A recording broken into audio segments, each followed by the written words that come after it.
ತಂದೆಯಾದ ದೇವರೇ, ನಿಮಗೆ ಸ್ತೋತ್ರ ಮಾಡುತ್ತಾ ಇದ್ದೇನೆ. ನೀನು ಒಳ್ಳೆಯವನು. ಈ ಮಧ್ಯಾಹ್ನ ಕಾಲ ಸಮಯ ಕೂಡಿ ಬಂದಿರೆಲ್ಲ ದೈವ ಮಕ್ಕಳಿಗಾಗಿ, ನಮ್ಮ ಯವನ ಮಕ್ಕಳಿಗಾಗಿ ಸ್ತೋತ್ರ ಮಾಡುತ್ತೇನೆ. ದೇವ್ರ ವಾಕ್ಯ ಹೇಳ್ತದೆ, ಎಲ್ಲಿ 2-3 ಕೂಡಿ ನನ್ನನ್ನು ಆರಾಧಿಸ್ತಾರೋ ಅವರ ಮಧ್ಯದಲ್ಲಿ ನಾನು ಇರ್ತೇನೆ ಎಂಬುದಾಗಿ ಕರ್ತನ ವಾಕ್ಯ ಹೇಳ್ತದೆ. ಅದಕ್ಕನುಸಾರವಾಗಿ ನಿನ್ನ ಪರಿಶುದ್ಧ ಪಾದದ ಕೆಳಗಡೆ ಸಮರ್ಪಿಸ್ತೇನೆ. ಈ ವಾಕ್ಯವು ನನಗೂ ನಮ್ಮೆಲ್ಲರಿಗೂ ಅರ್ಥವಾಗುವ ರೀತಿಯಲ್ಲಿ ನೀವು ಬೋಧಕರಾಗಿ, ರಬ್ಬಿ ಅಂದರೆ ಗುರುವಾಗಿ ಬೋಧಿಸ್ರಿ ಸ್ವಾಮಿ. ಕರ್ತನೇ, ನಿನ್ನ ಆತ್ಮನ ಮೂಲಕ ನನ್ನನ್ನು ಎಚ್ಚರಿಸು, ನಮ್ಮನ್ನು ಬಲಪಡಿಸು. ಯೇಸು ನಾಮದಲ್ಲಿ ಆಮೆನ್, ಆಮೆನ್. ಕರ್ತನಿಗೆ ವಾಕ್ಯದ ಕಡೆಗೆ ಹೋಗೋಣ. ತಿಮೋತಿದವರಿಗೆ ಬರೆದ ಮೊದಲನೇ ಪತ್ರಿಕೆ 4ನೇ ಅಧ್ಯಾಯ 11-12 ವಚನವನ್ನು ಒಂದು ಸಾರಿ ನಾವು ಓದಿಕೊಳ್ಳೋಣ. Page number 266. ಸತ್ಯವೇದ ತಂದಿರುವಂಥವರು 266.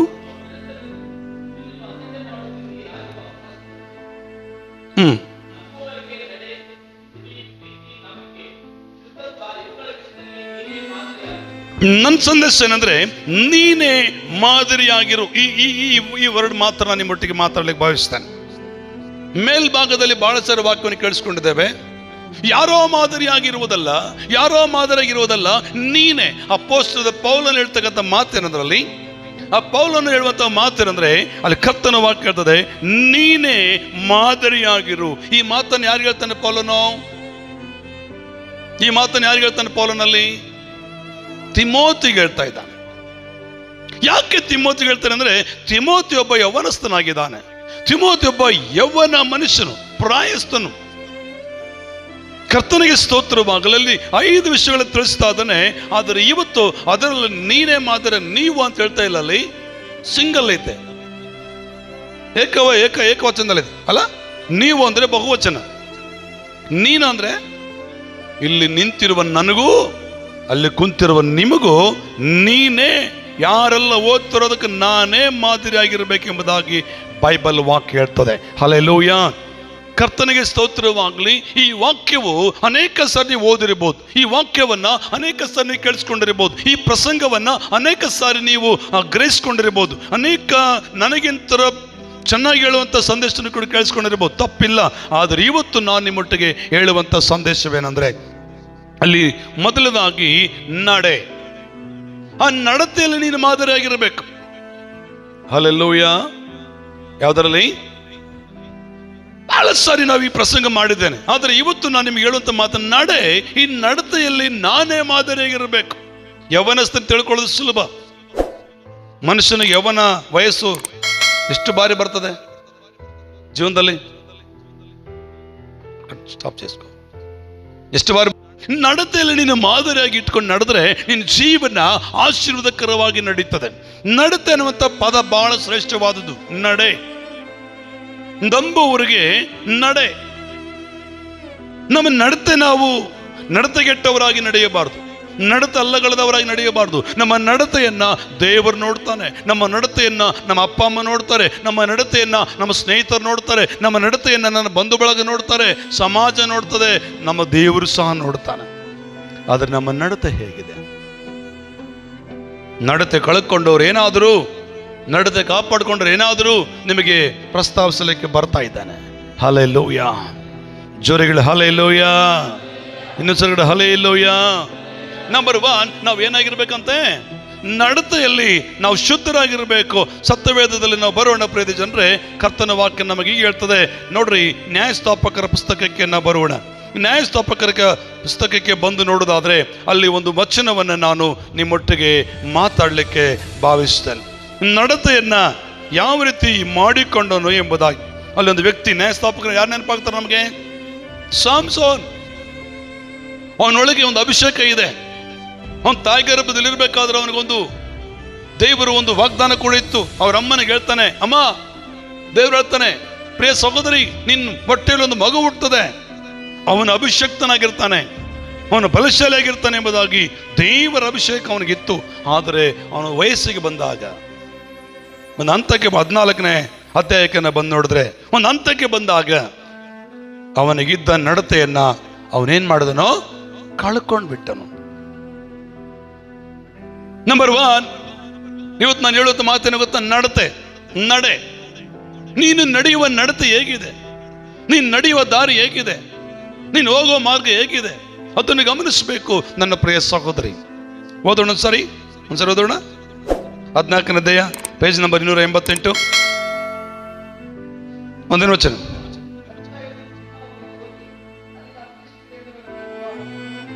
ಹ್ಮ್ ಹ್ಮ್ ಹ್ಮ್ ಹ್ಮ್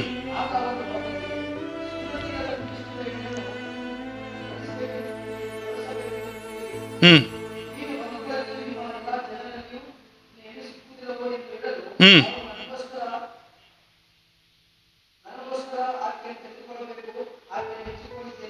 ಹ್ಮ್ ಫಿಲಿಷ್ಟಿಯರ ಕೇಡಿಗೆ ಕಾರಣ ಹುಡುಕುತ್ತಿದ್ದ ಯೆಹೋವನ ಪ್ರೇರಣೆಯಿಂದಲೇ ಈ ಸಂಗತಿ ಉಂಟಾಯಿತೆಂದು ಅವನ ತಂದೆ ತಾಯಿಗಳಿಗೆ ಗೊತ್ತಿದ್ದಿಲ್ಲ. ಆ ಕಾಲದಲ್ಲಿ ಫಿಲಿಷ್ಟಿಯರು ಇಸ್ರಾಯೇಲರ ಮೇಲೆ ದೊರೆತನ ನಡೆಸುತ್ತಿದ್ದರು ಎಂಬುದಾಗಿ ನೋಡುತ್ತೇವೆ. ಇಲ್ಲಿ ಈ ಸಂಸೋನನ್ ಏನ್ ಮಾಡಿದನು? ತಮ್ಮ ನಡತೆ ಅಂತ ನೀಟಾದ ದಾರಿಯಲ್ಲಿ ಹೋದ್ನ? ಸರಿಯಾದ ದಾರಿಯಲ್ಲಿ ಹೋದ್ನ ಅವನು? ನೀವು ಪುಸ್ತಕದಲ್ಲಿ ಓದ್ಕೊಂಡು ಬರ್ರಿ. ಕೊನೆಯದಾಗಿ ಇವನು ಸ್ಟೆಪ್ಪು ಯಾವ ವಯಸ್ಸಲ್ಲಿ ರಾಂಗ್ ಸ್ಟೆಪ್ ಹಾಕಿದ? ಯಾವ ವಯಸ್ಸಲ್ಲಿ? ಯೌವನಸ್ಥನಾಗಿರುವಂತ ಯೌವನ ಕಾಲದಲ್ಲಿ ಅವನ ಸ್ಟೆಪ್ ಅನ್ನ ಬೇರೊಂದು ಕಡೆಗೆ ಹಾಕಿದ್ದಕ್ಕಾಗಿ, ಅವನ ಹೆಜ್ಜೆಯನ್ನು ಮತ್ತೊಂದು ಕಡೆ ಹಾಕಿದ್ದಕ್ಕಾಗಿ ಅವನ ಜೀವಿತವೇ ಏನ್ ಮಾಡ್ಬೇಕು ಅನ್ಕೊಂಡ ದೇವರ ಮೂಲಕವಾಗಿ, ಅವನು ಏನಾಗಬೇಕು ಅನ್ಕೊಂಡು ದೇವ್ರ ಮೂಲಕವಾಗಿ ಅದನ್ನು ಆಗಲಿಲ್ಲ. ಎಲ್ಲವನ್ನ ಕಳ್ಕೊಂಡು ಅವನು ಲಾಸ್ಟ್ಗೆ ಆ ಫಿಲಿಷ್ಟಿಯರ್ ಜೊತೆ ಸೇರ್ಕೊಂಡೆ ಏನಾದನವನು? ಸತ್ತು ಹೋದನು. ಹಲ್ಲೆಲೂಯಾ, ಜೋರೆಗಿಳೆ ಹಲ್ಲೆಲೂಯಾ. ಯಾಕೆ ಆ ಸ್ಥಿತಿ ಬಂತು ಅವನಿಗಂದ್ರೆ ಅವನ ನಡತೆಯನ್ನು ಕಾಪಾಡಿಕೊಳ್ಳಿಲ್ಲ. ಅವನು ನಡೀಬೇಕಾದ ದಾರಿಯನ್ನು ಚೆನ್ನಾಗಿ ಒಳ್ಳೆ ಅರ್ಥ ಮಾಡಿಕೊಳ್ಳಿಲ್ಲ, ಆಯ್ಕೆ ಮಾಡಿಕೊಳ್ಬೇಕು. ನೀನು ನಡೀಬೇಕಾದ ದಾರಿ ಯಾವುದು? ನೀನು ಹೋಗೋ ದಾರಿ ಕಲ್ಲಿದೆಯಾ, ಮುಳ್ಳಿದೆಯಾ, ಗುಡ್ಡ ಇದೆಯಾ, ನೀರಿದೆಯಾ, ಬೆಂಕಿ ಇದೆಯಾ, ಗಲೀಜು ಹೊಲಸಿದೆಯಾ ನೋಡ್ಬೇಕು ನೀವು. ಆದರೆ ಸಂಸೋನನಿಗೆ ಅಭಿಷೇಕ ಇತ್ತು, ಸಂಸೋನನಿಗೆ ದೇವರ ಬಲ ಇತ್ತು, ಸಂಸೋನನಿಗೆ ದೇವರ ಪ್ರಸನ್ನತೆ ಇತ್ತು. ಆದರೂ ಸಹ ಅವನೇನ್ ಮಾಡಿದನು?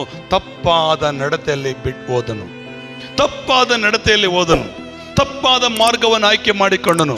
ತಪ್ಪಾದ ಮಾರ್ಗದಲ್ಲಿ ನಡೆದಿದ್ದಕ್ಕಾಗಿ ಅವನು ದಿನ ಕಳೆಯುತ್ತಾ ಬಂದಾಗ ಆ ಫಿಲಿಷ್ಟಿಯರ ಕೈಗೆ ಅವನು ಬಾನಿಸನಾಗಿ ಲಾಸ್ಟ್ಗೆ ಅವನ ಕಣ್ಣು ಕಿತ್ತಲ್ಪಟ್ಟು, ಕೇಳಿದ್ರೆ ಎಷ್ಟು ಸಾರಿ ವಾಕ್ಯವನ್ನ, ಅವನ ಕಣ್ಣು ಕಿತ್ತಲ್ಪಟ್ಟು ಅವನನ್ನು ಒಂದು ದೇವಾಲಯದ ಕಂಬಕ್ಕೆ ಕಟ್ಟಿ ಚಿತ್ರಹಿಂಸೆ ಕೊಟ್ಟು ಲಾಸ್ಟ್ಗೆ ಆ ದೇವಾಲಯ ಕಂಬಗಳನ್ನು ಹಿಡಿದು ಆ ದೇವಾಲಯವನ್ನು ಕೆಡವಿ ಅವರ ಜೊತೆಯಲ್ಲೇ ಅವನ ಪ್ರಾಣ ಬಿಟ್ಟನು. ಯಾಕೆ ಗೊತ್ತಾ? ಅವನು ಹೋಗಬೇಕಾದ ಮಾರ್ಗವನ್ನ ಯೌವನ ಕಾಲದಲ್ಲಿ ಒಳ್ಳೆ ರೀತಿಯಲ್ಲಿ ಆರಿಸಿಕೊಳ್ಳಲಿಲ್ಲ. ಅವನು ನಡೆಯಬೇಕಾದ ಮಾರ್ಗವನ್ನ, ಸರಿಯಾದ ಮಾರ್ಗವನ್ನ ಅವನು ಆಯ್ಕೆ ಮಾಡಿಕೊಳ್ಳಲಿಲ್ಲ. ಅಂದ್ರೆ ಈ ಸಂಸ್ಥೆ ನಡತೆಯನ್ನು ಕಳ್ಕೊಂಡ.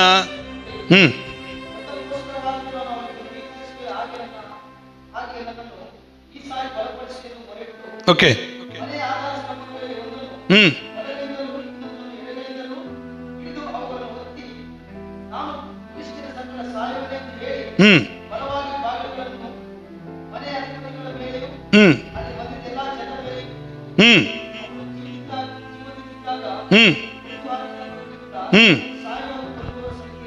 ನೋಡಿ ಏನಾದನು ಅವನು?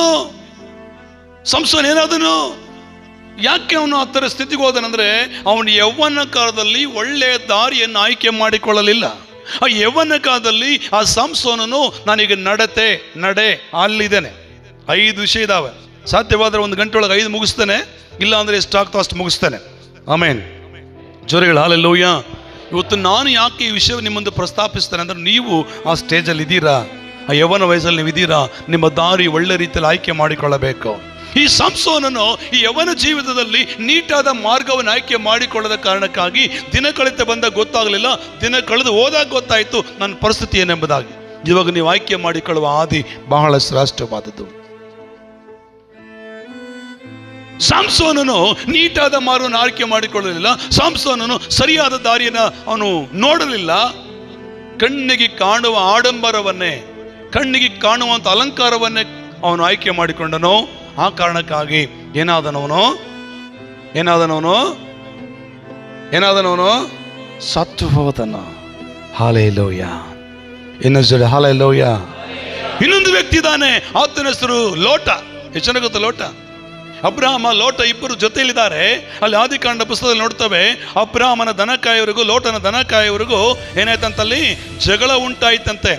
ಜಗಳ ಉಂಟಾದಾಗ ಅಲ್ಲಿ ಹೇಳ್ತಾನೆ ಅಬ್ರಾಹಮನು, ನೀನು ಬಲಗಡೆ ಹೋದ್ರೆ ನಾನು ಎಡಗಡೆ ಹೋಗ್ತಾನೆ, ನಾನು ಎಡಗಡೆ ಹೋದ್ರೆ ನೀನು ಬಲಗಡೆ ಹೋಗು ಎಂಬುದಾಗಿ ಹೇಳ್ತಾನೆ 13ನೇ ಅಧ್ಯಾಯದಲ್ಲಿ. ಈ ಎರಡನೇದಾಗಿ ನೋಡ್ತವೆ, ಆದಿಕಾಂಡ ಬರೆದ ಪುಸ್ತಕ 13ನೇ ಅಧ್ಯಾಯಕ್ಕೆ ಬರೋಣ. 13ನೇ ಅಧ್ಯಾಯಕ್ಕೆ ಬರೋಣ. ಅಲ್ಲಿ ಅಷ್ಟುವರೆಗೂ ಬೇಡಪ್ಪ, 7ನೇ ವಚನದ ಓದಪ್ಪ.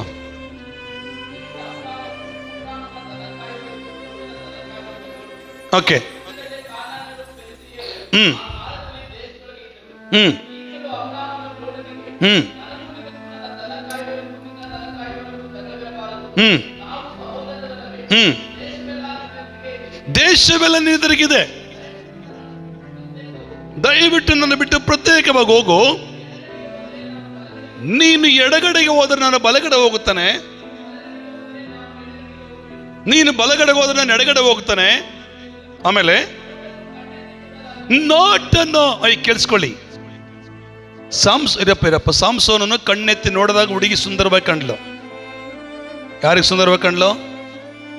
ಸಾಮ್ಸೋನನ ಹುಡುಗಿ ಸುಂದರವಾಗಿ ಕಂಡ್ಲು. ಆ ಹುಡುಗಿಯಿಂದ ಹೋಗ್ಬಿಟ್ಟವನು. ಈಗ ಇನ್ನೊಂದು ವ್ಯಕ್ತಿ ಕಣ್ಣೆತ್ತಿ ನೋಡ್ತಾನೆ. ಯಾರವನು? ಲೋಟನು. ಲೋಟನು ಕಣ್ಣೆತ್ತಿ ನೋಡಲು ಯೋರ್ದಾನ ಹೊಳೆಯ ಸುತ್ತಣ ಪ್ರದೇಶವನ್ನು ಓದಪ್ಪ. ಎಲ್ಲ ಕಡೆಯೂ ನೀರಾವರಿಯ ಸ್ಥಳವೆಂದು ತಿಳ್ಕೊಂಡನು.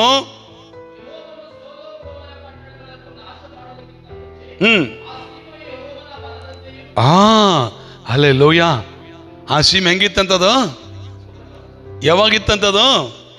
ದೇವರ ನಾಶ ಮಾಡೋದಕ್ಕಿಂತ ಮುಂಚಿತವಾಗಿ, ದೇವರದನ್ನ ಹಾಳು ಮಾಡೋದಕ್ಕೆ ಮುಂಚಿತವಾಗಿ ಹೆಂಗ್ ಕಾಣ್ತಂತದು? ಯೆಹೋವನ ವನದಂತೆ. ಅಲ್ಲಿ ನೋಡ್ತವೆ, ಏದೇನ್ ತೋಟದಂತ ಇತ್ತಂತದು. ಹಲ್ಲೆಲೂಯ. ಜೋರಿಗಳು ಹಲ್ಲೆಲೂಯ.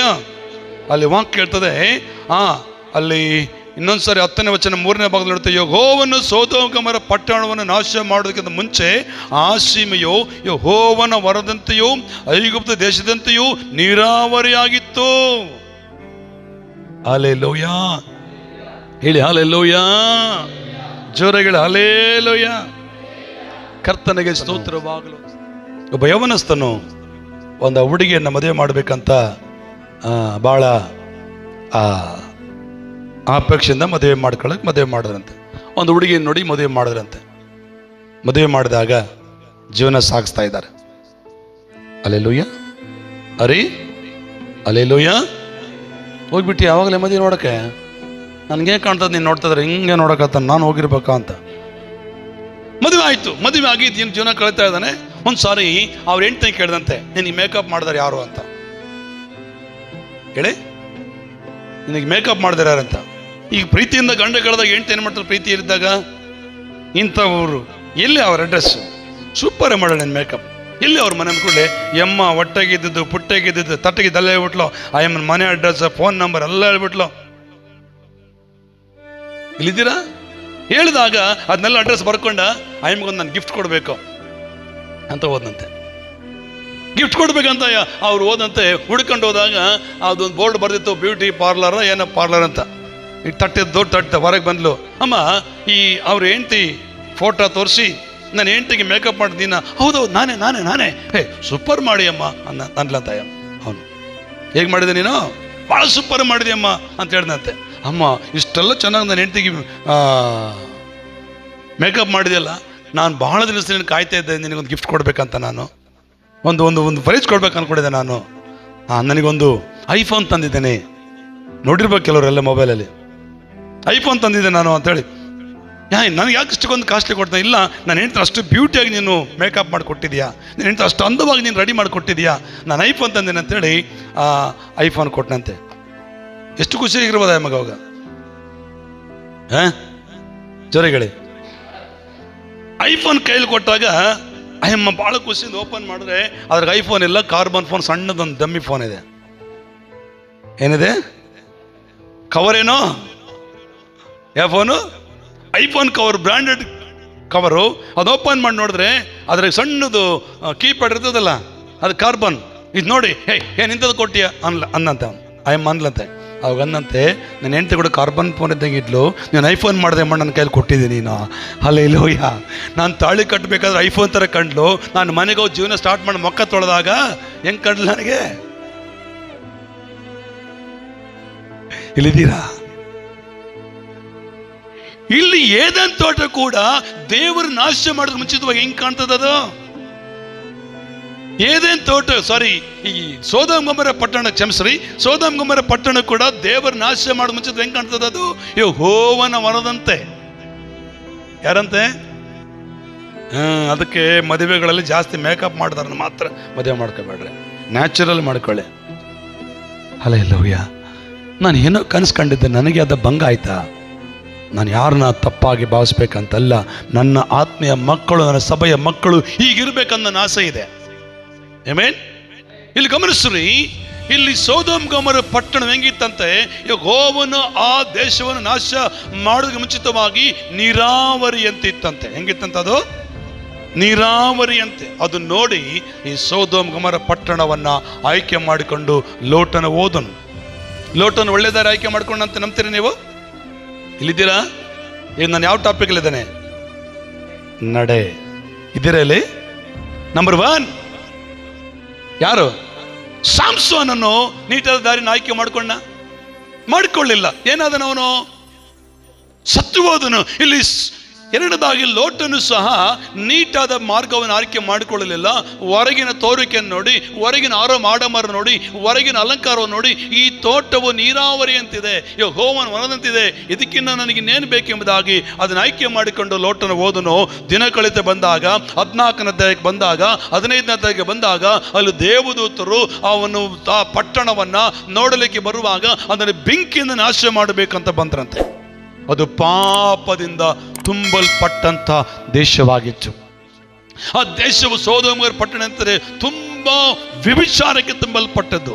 ಎಂತ ವ್ಯಭಿಚಾರ ಅಂದ್ರೆ ಸ್ತ್ರೀಯರು ಪುರುಷರು ಮಾಡುವ ವ್ಯಭಿಚಾರವಲ್ಲ, ಪುರುಷರೇ ವ್ಯಭಿಚರಿಸುವಂತ ಅಂತ ನೀಚ ದೇಶವಾಗಿತ್ತು, ಅಂತೂ ವರಿಷ್ಠ ದೇಶವಾಗಿತ್ತು. ಅದು ಲೋಟನಿಗೆ ಗೊತ್ತಾಗಲಿಲ್ಲ. ಯಾವಾಗ ಗೊತ್ತಾಗ್ಲಿಲ್ಲ? ಅದು ನೋಡುವಾಗ ಗೊತ್ತಾಗ್ಲಿಲ್ಲ. ಯಾವಾಗ ಗೊತ್ತಾಯ್ತು? ಐಪನ್ ಕಾರ್ಬನ್ ಪನ್ ಯಾವಾಗ ಗೊತ್ತಾಯ್ತು ಈತನಿಗೆ?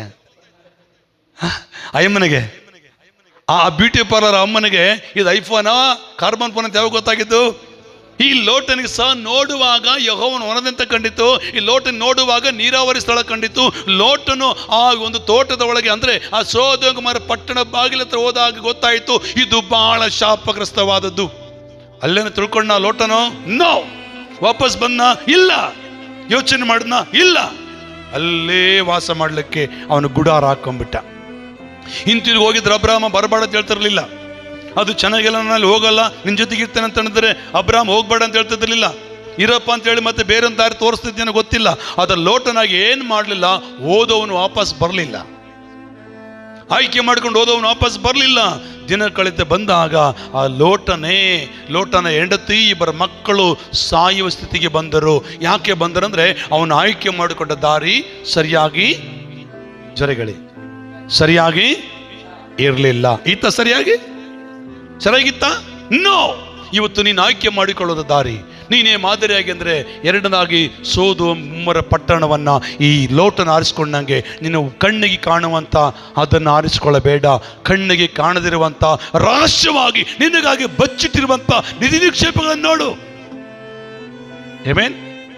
ಇದ್ದೀರಾ ಇಲ್ಲಿ? ಕೈಗಳೇ ಹಲ್ಲೆಲೂಯಾ. ನಿಮಗೆ ಹಲ್ಲೆಲೂಯಾ, ಹಲ್ಲೆಲೂಯಾ. ಕರ್ತನಿಗೆ ಸ್ತೋತ್ರ. ಲೋಟನು ಸಹ ನೋಡುತ್ತೇವೆ ನಾವು. ಅವನು ದಿನ ಕಳಿತಾನೆ 14ನೇ ಅಧ್ಯಾಯ 15ನೇ ಅಧ್ಯಾಯಕ್ಕೆ ಬಂದರೆ ಲಾಸ್ಟ್ಗೆ ಅಲ್ಲಿ ಏನು ಹೇಳ್ತಾನೆ ಗೊತ್ತಾ? ದೇವರೇ ಅವರನ್ನು ಹೊರಗೆ ತೆಗೆದುಕೊಂಡು ಬರುವ ಸ್ಥಿತಿ ಬರ್ತದೆ. ದೇವರೇ ಅವರನ್ನು ಹೊರಗೆ ಎತ್ತುಕೊಂಡು ಬರುವ ಸ್ಥಿತಿಗೆ ಬರ್ತದೆ. ನಿಮ್ಗೆ ಗೊತ್ತಾ? ಹಲ್ಲೆಲೂಯಾ. ಜನಗಳು ಹಲ್ಲೆಲೂಯಾ. ನಾವು 18ನೇ ಅಧ್ಯಾಯದಲ್ಲಿ ನೋಡಿದ್ರೆ ಅವನ ಪರಿಸ್ಥಿತಿ ಎಲ್ಲಿಗೆ ಬರ್ತದೆ ಅಂದ್ರೆ ಘೋರವಾದ ಸ್ಥಳಕ್ಕೆ ಬರ್ತದೆ. ನೀವು ಹೋದ್ರಿ ಮನೆಯಲ್ಲಿ, ನನ್ನ ಸಮಯ ಕಡಿಮೆ ಇದೆ, ಈಗಾಗಲೇ ಒಂದೇ ವಿಷಯಕ್ಕೆ ಆಗ ತುಂಬ ಟೈಮ್ ತಗೊಳ್ತು. ಇವರು ಸಾಮ್ಸೋನ್ ಆಗಲಿ, ಲೋಟನಾಗಲಿ ಒಳ್ಳೆ ದಾರಿ ಆಯ್ಕೆ ಮಾಡ್ಕೊಂಡ್ರೆ ಒಳ್ಳೆ ದಾರಿ. ಹಲ್ಲೆಲೂಯಾ. ನೀವು ನಂಬ್ತೀರಾ? ಒಳ್ಳೆ ದಾರಿ ಆಯ್ಕೆ ಮಾಡ್ಕೊಂಡು ನಂಬ್ತೀರಾ? ನಿಮ್ಗೆ ಅರ್ಥ ಆಯ್ತಾ? ಅವ್ರು ಆಯ್ಕೆ ಮಾಡ್ಕೊಂಡು ದಾರಿ ಅವರಿಗೆ ಅನುಕೂಲವಾಯ್ತಾ? ಆ ಕ್ಷಣಕ್ಕೆ ಚಂದ ಕಾಣ್ತೀವಿ ವಿನಃ ಅದಾದ ನಂತರ ಬಹಳ ಅನಾನುಕೂಲವಾಯಿತು. ಆದರೆ ಇನ್ನೊಂದು ವ್ಯಕ್ತಿನ ನೋಡೋಣ. ಆದಿಕಾಂಡ ಬರೆದ ಪುಸ್ತಕದಲ್ಲಿ ನಾನು ಬರ್ತೇನೆ, ಅಲ್ಲಿ ಮಾತಾಡ್ತಾನೆ. ಒಳ್ಳೆ ದಾರಿನ ಆಯ್ಕೆ ಮಾಡಿಕೊಂಡ ವ್ಯಕ್ತಿ ಇದ್ದಾನೆ. ಕರ್ತನಿಗೆ ಸ್ತೋತ್ರವಾಗಲಿ. ಪ್ರಿಯ ನನ್ನ ದೇವ ಜನರೇ, ದೇವರ ವಾಕ್ಯ ಹೇಳ್ತದೆ, ಪ್ರೈಸ್ ದ ಲಾರ್ಡ್, ಹಲ್ಲೆಲೂಯಾ. ಆದಿಕಾಂಡ ಬರೆದ ಪುಸ್ತಕದಲ್ಲಿ ಒಂದು ವ್ಯಕ್ತಿಯ ಬಗ್ಗೆ ನಾನು ನಿಮ್ಮೊಟ್ಟಿಗೆ ಮಾತಾಡಲಿಕ್ಕೆ ಬಯಸುವಂತನಾಗಿದ್ದೇನೆ. ನೋಡ್ರಿ, ಯೋಸೇಫನ ಜೀವನದಲ್ಲಿ ಅಲ್ಲಿ ಒಂದು ಒಳ್ಳೆ ದಾರಿಯನ್ನ ಅವನು ಆಯ್ಕೆ ಮಾಡಿಕೊಳ್ಳುತ್ತಾನೆ. 39ನೇ ಅಧ್ಯಾಯ 39ನೇ ಅಧ್ಯಾಯ 9ನೇ ವಚನ ನೋಡ್ರಿ. ಗಿಟ್ಟಿಗೆ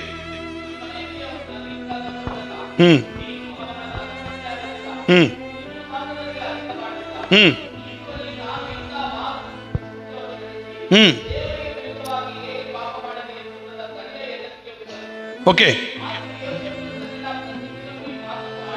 ಪ್ರತಿದಿನವೂ ಈ ಮಾತು ಹೇಳ್ಕೊಂಡು ಬರ್ತಾಳೆ, ನೀನ್ ನನಗೆ ಪ್ರಿಯನು, ನನಗೆ ಪ್ರಾಣ ಪ್ರಿಯನು, ಹಂಗಿದ್ಯಾ ಹಿಂಗಿದೆಯಾ ವರ್ಣನೆ, ಎಕ್ಸ್ಪ್ಲೇನ್ ವಿವರಿಸಿ ಹೇಳ್ತಾ ಬರ್ತಾಳೆ ಸಹೋದರಿ.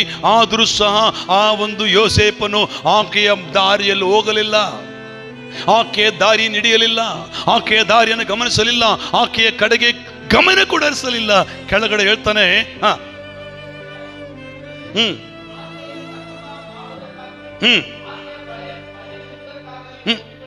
ಒಪ್ಪಿಕೊಳ್ಳಲೇ ಇಲ್ಲ.